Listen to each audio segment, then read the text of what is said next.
Il y a des colères qui sont justes, mais il y a des colères qui sont porteuses de vie et des colères qui sont porteuses de mort. Parce qu'il y a des colères qui consistent aussi à abaisser l'autre. Et donc, là encore, autour du même thème, il peut y avoir plusieurs compréhensions, selon les circonstances. Je vais te dicter mes 10 commandements. Ok. Tu as de quoi noter? Non, 2 secondes. Les 10 commandements. En conversation avec Antoine Nuis. Un podcast de Regard Protestant. C'est parti. Bonjour à toutes et à tous, bienvenue sur les 10 commandements, un podcast en conversation avec le théologien Antoine Nuis. Bonjour Antoine. Bonjour Jérémy. Alors aujourd'hui, on va parler d'un commandement, d'une parole très très chargée. Tu ne tueras point. Alors, ce commandement semble aller de soi, tellement il est extrême, mais on a tous ressenti en nous des pulsions de colère ou de mort parfois. Comment est-ce que ce commandement s'est-il appliqué à ta vie ?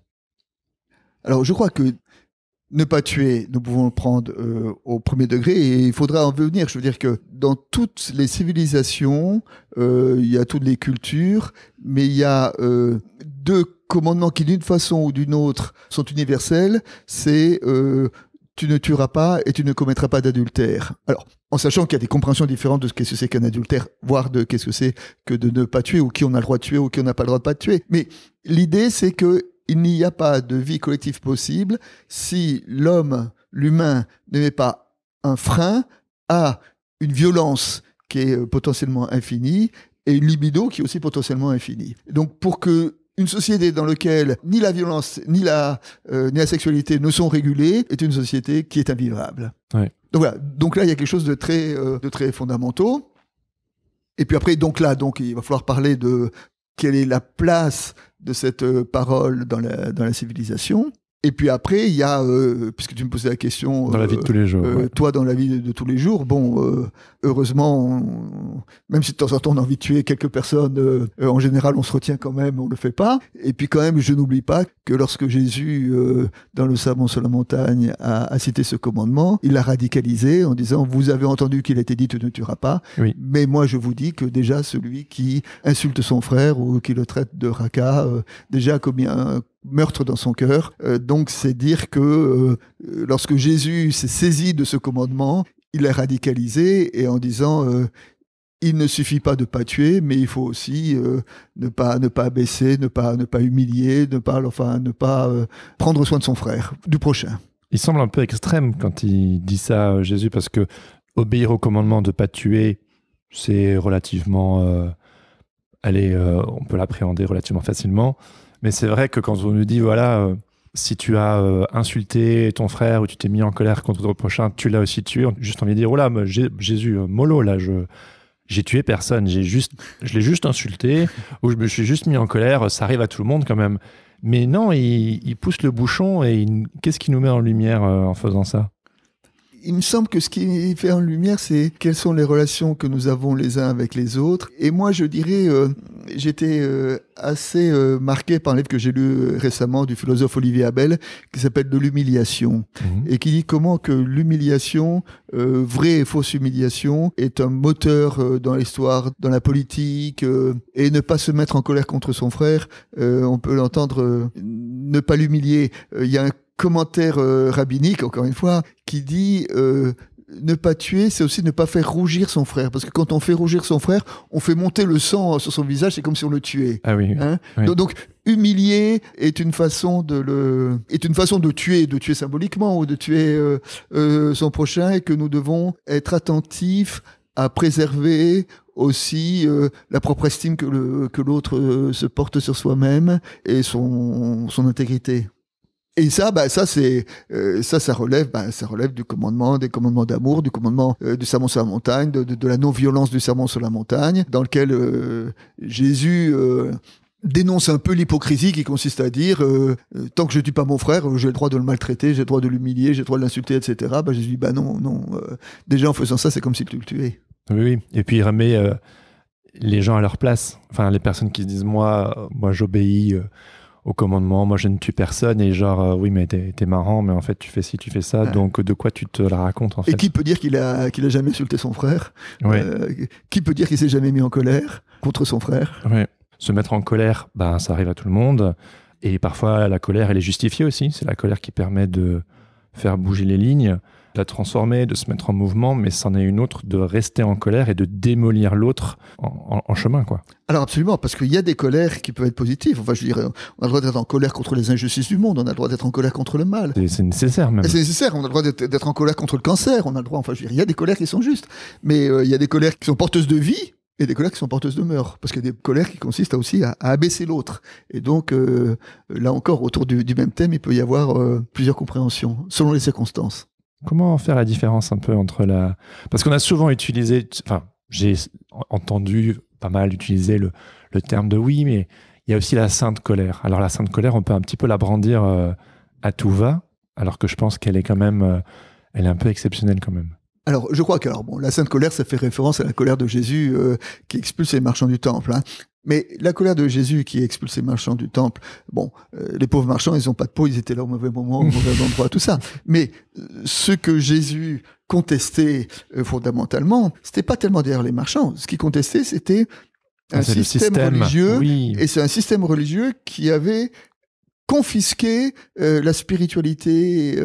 Quand, au chapitre 8 du premier livre des rois, Salomon, il y a la très belle prière de dédicace, donc d'inauguration du temple. Hein. Salomon a construit le temple et il fait une prière à Dieu au moment de l'inauguration du temple. Et dans cette prière, il y a un verset qui dit « Au moment où un étranger viendra là et s'adressera dans ce lieu à toi, ô Dieu, du haut des cieux, tu entendras et tu honoreras sa prière. » C'est-à-dire que pour Salomon, au commencement, le temple, c'était un lieu où tout homme pouvait venir pour poser sa parole devant Dieu. Et au temps de Jésus, le temple a été totalement confisqué par une espèce de caste religieuse qui en ont fait un appareil religieux, un appareil de pouvoir, un appareil commercial, et qui était tout sauf une possibilité pour quiconque de vouloir venir pour poser sa parole. Et que c'est contre ça que Jésus s'est élevé. Et Jésus s'est élevé contre ce que nous pouvons considérer aujourd'hui comme étant une injustice religieuse, ou comme étant une religion oppressive, au lieu d'être une religion qui permettait à tout homme, quel qu'il soit, de pouvoir poser sa parole. Donc on pourrait presque dire que se mettre en colère contre des systèmes oppressifs, déshumanisants, violents, voilà, c'est nécessaire, c'est obligatoire. Mais chemin faisant, de ne pas tuer son prochain dans sa personne, dans sa dignité, dans son humanité. Donc si vous avez envie de vous disputer, bagarrez-vous contre les injustices et les systèmes oppressants et pas contre les hommes et les femmes. Absolument. Ça, je crois que c'est comme ça qu'on peut essayer de résumer cette tension. Ah, tu vois, là en direct, ça me fait avancer, c'est cool. Alors, il y a beaucoup à dire sur, pour une civilisation, l'aspect protecteur de l'interdit. Vas-y. À propos de l'interdit du meurtre, moi j'étais assez marqué par... J'ai trouvé la même pensée chez deux personnages totalement différents, qui étaient Freud et Albert Schweitzer, le théologien. Et tous les deux, à la fin de la Première Guerre mondiale, donc en 18 ou 19, Freud dans un livre et Albert Schweitzer dans une prédication, disent ce que nous avons vécu veut nous dire que le commandement qui dit tu ne tueras pas est probablement beaucoup plus important que ce qu'on imaginait en termes d'interdit, que l'interdit du meurtre. Parce que c'était au sortir d'une époque qui avait été particulièrement épouvantable en termes de massacre et en termes de mort. Et en disant, là, il y a un interdit qui a sauté. Et le problème de l'interdit, l'interdit a un côté protecteur. Et quand on fait sauter l'interdit, alors on met le doigt dans un engrenage qui conduit à Verdun, qui conduit à un massacre épouvantable. Et là-dessus, je dois aussi à un historien pacifiste la remarque selon laquelle ce n'est sûrement pas un hasard si tous les génocides du XXe siècle ont eu lieu pendant des périodes de guerre. Oui, parce qu'il y avait une sorte d'autorisation. Allez, on y va, quoi. Le génocide arménien pendant la Première Guerre mondiale, le génocide de la Shoah pendant la Deuxième Guerre mondiale, le génocide cambodgien pendant toutes les guerres autour de la guerre du Vietnam et la guerre au Cambodge, le génocide Tutsi au moment de la guerre des Grands Lacs. C'est-à-dire que il y a des choses qu'on s'autorise en période de guerre qu'on ne s'autoriserait pas en période de paix. Parce que on est dans un engrenage, et quand on est dans un engrenage de mort, il n'y a plus de limite. Coup, un commandement vient vraiment cadrer ça et évite les débordements et incite à la maîtrise. C'est un interdit, et l'interdit a un caractère protecteur. Oui. C'est-à-dire que je sais qu'il y a une barrière que tu n'as pas le droit de franchir. J'avais lu aussi quelque chose le fameux tableau Guernica de Picasso. Le bombardement de Guernica, c'était 50 morts. Et c'était en 36, 37. Et c'était considéré par tout le monde comme étant l'horreur absolue, et que Picasso en a fait cette œuvre magnifique. Pendant la guerre, en 43, le bombardement de Hambourg, c'est 40 000 morts en 2 semaines. Et là, ça horrifiait personne, parce qu'on était... on était en temps de guerre, donc c'était normal. En temps de guerre, et la mort devient normale. Et du coup, bombarder, tuer 40 000 personnes pour permettre de détruire une ville, il n'y a pas de problème. Oui, c'est des pions sur l'échiquier de la guerre. Alors que le même acte en temps de paix aurait paru comme étant une horreur absolue. Oui. Voilà. Et ça a été formalisé. J'avais lu un livre qui m'avait beaucoup impressionné.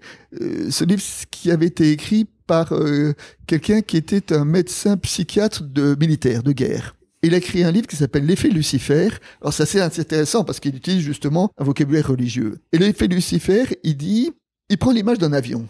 Un avion, pour qu'il reste pilotable, il faut qu'il ait une vitesse minimum qui le porte. À ce moment-là, il peut monter, il peut descendre, il peut se diriger. Quand il descend en deçà de cette vitesse, il s'opère un décrochage, et qui fait qu'on ne peut plus manipuler, on ne peut plus tourner ni à droite et à gauche, et que l'avion se scratche tout seul. Et il dit, quand en période de guerre, en période de conflit très fort, etc., il y a un moment, quand la tension est trop forte, où il s'opère un décrochage moral, et ce décrochage moral fait que la personne qui, par ailleurs, pourrait être la plus brave, vous, moi, etc., peut devenir un tortionnaire et peut devenir un bourreau quand il y a trop de pression, quand cet interdit de la mort a sauté. Et donc, de savoir que ce commandement qui dit « tu ne tueras pas », est vraiment un fondement de civilisation, parce que nous savons que en nous il y a de la violence, et que si cette violence n'est pas interdite, quand elle se libère, une fois qu'on a tué une première personne, une deuxième personne, au bout d'un moment, ça s'enchaîne et on s'arrête pas. Ça me fait penser à l'un des plus grands reproches que la chrétienté se fait reprocher. Ce sont les croisades. Et je trouve que là c'est intéressant, parce que là donc on comprend bien que l'interdit de tuer, et du coup qui s'inscrit aussi dans une tradition religieuse, vient cadrer et éviter les débordements. Mais là, il y a des actes atroces de violence qui ont été commis et justifiés par des raisons religieuses et chrétiennes en l'occurrence. Je veux dire, les croisades reviennent tout le temps en mode genre, les gars, vous avez déconné. Comment les guerres avec des motifs religieux sont toujours les guerres les plus affreuses, parce que quand Dieu est avec nous, tout est permis. Voilà. Et que ça, c'est une horreur, et c'est vraiment une pathologie de la religion, enfin je dirais. Et c'est vrai sur les croisades, c'est vrai sur les guerres de religion, et c'est vrai que sur la guerre de 100 ans, c'est vrai, enfin je veux dire, il y en a plein. Voilà. Quand il y a des motifs religieux qui s'invitent dans des raisons de conflit, c'est pratiquement affreux. Pourquoi ? Parce qu'avec Dieu, on fait pas de compromis, quoi, je dirais. Et donc tout est permis. Et c'est là peut-être où faut jamais oublier le côté fondateur et fondamental de cette parole. Oui, on ne discute pas. Exactement. J'avais lu, il y a une dizaine d'années, il y avait eu un fait divers d'une infirmière qui avait euthanasié plusieurs patients dans un EHPAD. Et elle disait, et quand on essayait que les analyses, on disait que cette femme était seule, et était seule face à des situations qui étaient difficiles à appréhender, qui étaient des situations de souffrance, qui étaient des situations de tout ça, et que quand elle a commencé à dire, je peux alléger la souffrance d'une personne en lui donnant la piqûre qui fait, etc., et qu'après elle est rentrée dans dans un engrenage où elle est venue à le faire presque systématiquement parce qu'elle était débordée par son propre geste. Donc, quand l'interdit saute, où est la limite ? Oui, c'est des questions éthiques, sociétales, assez complexes. Exactement. Et aujourd'hui, voilà, on est dans une société qui réfléchit sur l'euthanasie, sur le suicide assisté et tout ça. Et je crois que la grande question qu'il faut réfléchir, c'est de dire que, voilà, et les médecins, ils disent souvent ça, ils disent que pour eux, le fait de ne pas donner la mort, c'est une barrière qui est visible et qu'on voit tout ça, et que si jamais on fait tomber cette barrière, après, où est-ce qu'on met la barrière ? Où est la limite ? Il faut réussir à en fixer une. Voilà, et où est la limite ? Et la limite, tu ne tueras pas, c'est une limite claire. Une fois qu'on a franchi cette limite-là, après, ça devient plus flottant et ça devient plus difficile. Et probablement, ça peut aussi ouvrir la porte à des excès. Mais voilà, la conversation, la discussion est nécessaire, mais de faire en sorte que, même si les limites bougent, il faut quand même toujours que même si elles se déplacent, qu'il y en ait toujours une et que c'est pas open bar, quoi. Absolument. Et c'est là où, et je crois que pour en revenir à notre parole qui dit tu ne tueras pas, il me semble que quand Freud et Schweitzer disaient à la sortie de la Première Guerre mondiale, il faudrait peut-être qu'on laisse à nos enfants la pensée que le commandement était plus important que ce qu'on pensait. Je crois que nous avons aussi, nous aussi, besoin d'entendre cette parole-là. Quand on est dans une période de pression, on ne sait plus où est la limite. Il y a eu, je ne sais pas si tu te souviens, mais pendant la guerre en Irak, les Américains débarquent en Irak et l'idée c'était pour imposer la démocratie, pour apporter la démocratie dans ce pays-là. 3 semaines plus tard, ils torturaient les gens dans les caves de la prison d'Abu Ghraib.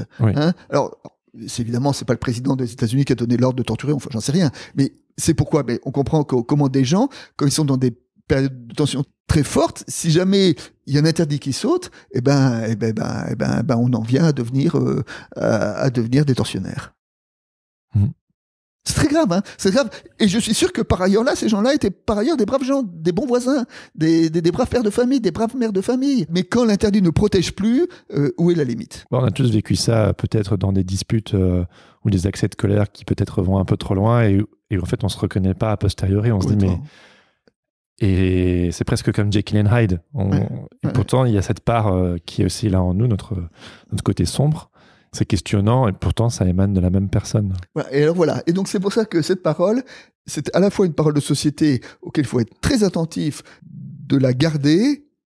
Et puis, comme on en a dit au début de notre conversation, après nous, dans notre vie quotidienne où on n'est pas toujours dans ces cas extrêmes, mais on est aussi... et que là aussi, comment nous pouvons entendre la façon dont Jésus l'a réinterprété dans la qualité de la relation que nous avons avec notre prochain.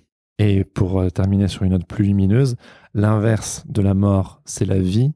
Et je crois que de nouveau, il y a aussi là une parole rabbinique qui dit « J'ai mis devant toi la vie et la mort, la bénédiction et la malédiction. Choisis la vie afin que tu vives, toi et ta descendance. » Ouais, c'est le rabbin Moïse dans le livre de Deutéronome. Enfin, c'est Moïse qui a écrit le livre de Deutéronome. C'est Moïse, tu vois. C'est un verset du Deutéronome. Mais c'est vrai que c'est un verset, choisis la vie.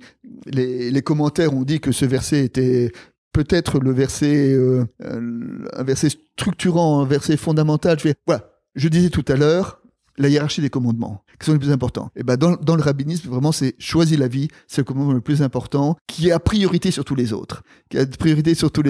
Et on disait à propos du sabbat, si tu vois quelqu'un qui se noie le jour du sabbat... on va le sauver, quoi. Tu vas le sauver parce que sauver la vie, c'est plus important que de transgresser le sabbat. Et il y a un commentaire qui dit, et si quelqu'un voit quelqu'un se noyer le jour du sabbat, qui dit, je sais pas quoi faire, je vais aller demander à mon rabbin ce que je dois faire. Le rabbin a tort parce que le rabbin aurait dû enseigner à son disciple que quand il y a quelqu'un qui se noie, on doit d'abord aller le sauver et ensuite aller poser la question. C'est-à-dire que c'est vraiment choisir la vie et au sommet de tous les commandements de la Bible.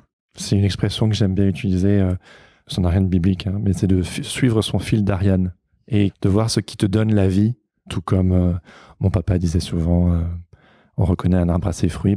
Quand il y a de la vie, quand on suit bêtement un commandement ou une direction et qu'on se dit que c'est bien, mais qu'on voit que ça n'apporte que des névroses et de la désolation ou des problèmes, à un moment donné, on peut se remettre en question. Et que du coup, c'est pas ce truc noir et blanc, mais de suivre la vie, de refuser. Enfin, voilà, de suivre son fil d'Ariane. Choisir la vie, c'est quand on a une décision à prendre, peut-être se poser la question, quelle est la solution où il y a le plus de vie? Quelle est la solution? Oui, parce qu'il peut y avoir plusieurs solutions, mais vu qu'on est tous aussi différents, la vie peut avoir des connotations, des couleurs différentes. Absolument. Que nous soyons porteurs de vie, ce sera peut-être une bonne façon d'entendre cette parole qui dit « tu ne tueras pas ». Merci beaucoup Antoine. On vous donne rendez-vous du coup dans le prochain épisode pour le 7e commandement qui est sulfureux celui-là. Tu ne commettras pas d'adultère. Et oui, et à très bientôt. Les 10 commandements en conversation avec Antoine Nuis, réalisé et présenté par Jérémy Kleiss. Un podcast de Regard Protestant en partenariat avec Fréquence Protestante.